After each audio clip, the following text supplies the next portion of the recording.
2006년 우주 역사상 엄청난 일이 벌어졌습니다.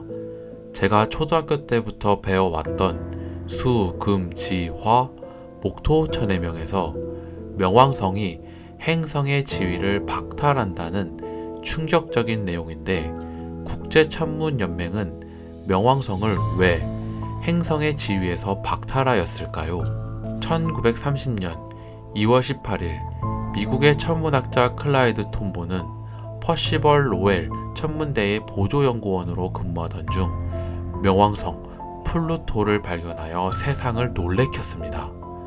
클라이드 톰보가 명왕성을 발견했을 때 그때 당시 24살로 역사상 엄청난 업적을 달성하게 됩니다.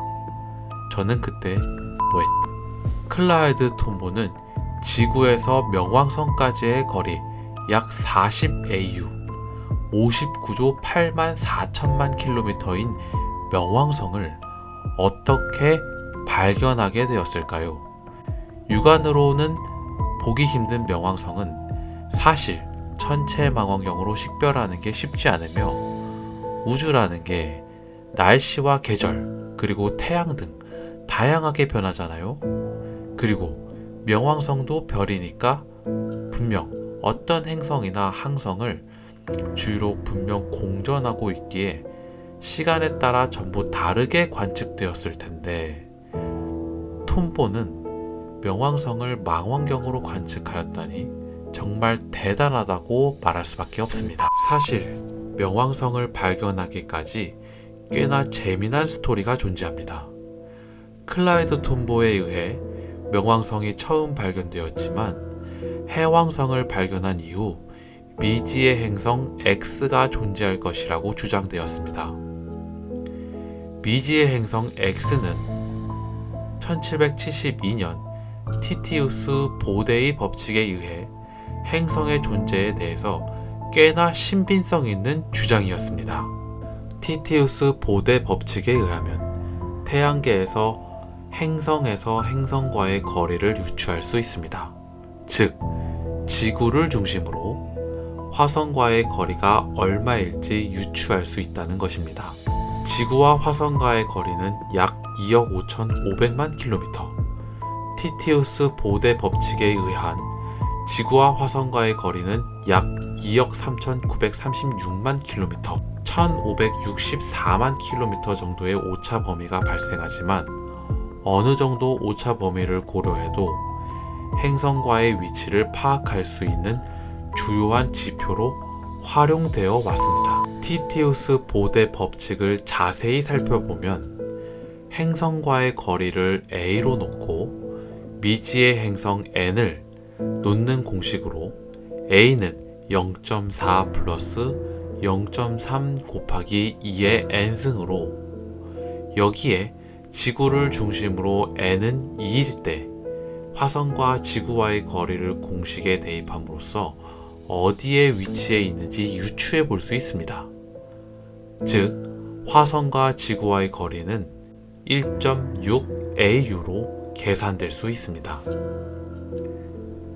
티티우스 보데 법칙에 의해 천왕성과 지구와의 거리는 19.22AU이고, 해왕성과 지구와의 거리는 30.11AU로 해왕성 다음에 위치해 있는 미지의 행성 X는 39.17AU에 위치하고 있을 것이라는 추측을 통해 미국의 천문학자 퍼시벌 로웰은 8년이란 긴 시간의 여정을 시작했지만 미지의 행성 X를 찾지 못하고 생을 마감하였습니다. 클라이드 톰보는 어떻게 명왕성을 찾았을까? 클라이드 톰보는 1906년 2월에 가난한 농부의 아들로 태어나 밤하늘의 별을 관측하는 것을 사랑했습니다. 그는 삼촌의 망원경으로 밤하늘의 별을 관찰하면서 어린 시절을 보냈습니다. 그리고 클라이드 톰보는 대학마저 포기하고 열심히 모은 돈으로 반사 망원경을 만들어 직접 밤하늘을 관측하기 시작하였습니다. 밤하늘의 별을 관측하여 목성과 화성을 그림으로 그려 로웰 천문대에 보내게 되고, 클라이드 톰보는 로웰 천문대에 근무하게 됩니다. 매일 같은 밤하늘의 사진을 찍고 관찰하고 사진 속에서 바뀐 별의 위치를 하나하나 대조해 가면서 발견한 것이 바로 명왕성입니다. 명왕성을 찾기는 사실 모래사장에서 바늘 찾기만큼 어려울 확률이 98,000%.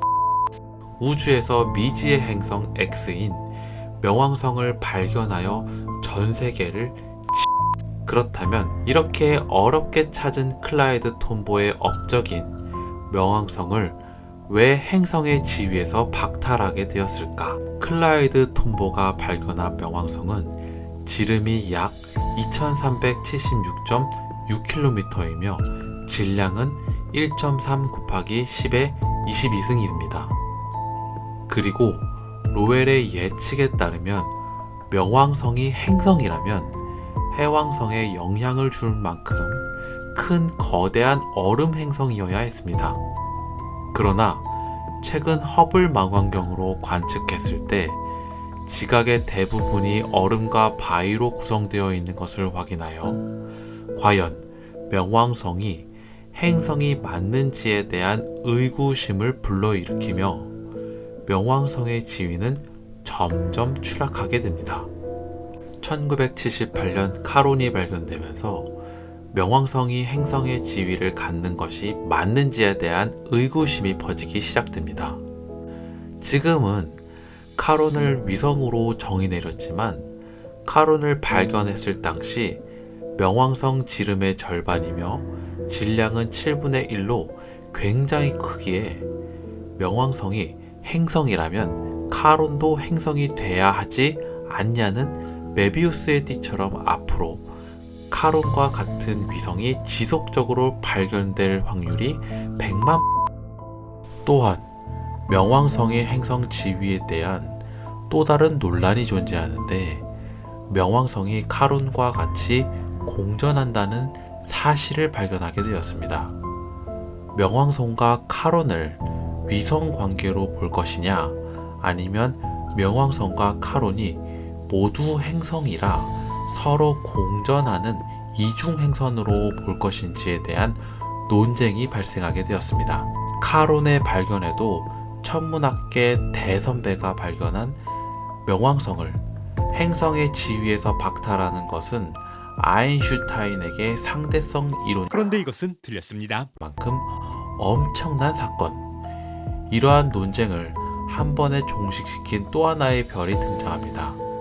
지금은 외행성으로 분류된 에리스의 등장으로 명왕성의 지위는 더욱더 추락하여 이제 나락으로 향하는데, 외행성으로 분류된 에리스는 명왕성의 지름보다 25% 크다고 알려져 있어 에리스도 행성으로 분류해야 된다는 논쟁이 발생되었습니다.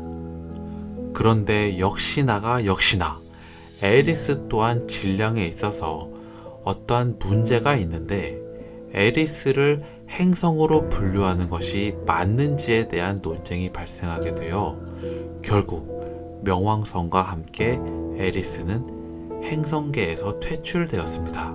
그 후 명왕성은 소행성체로 분류되고, 카론은 명왕성의 위성, 그리고 에리스는 외행성으로 분류되어 명왕성의 행성 지위는 막을 내리게 됩니다.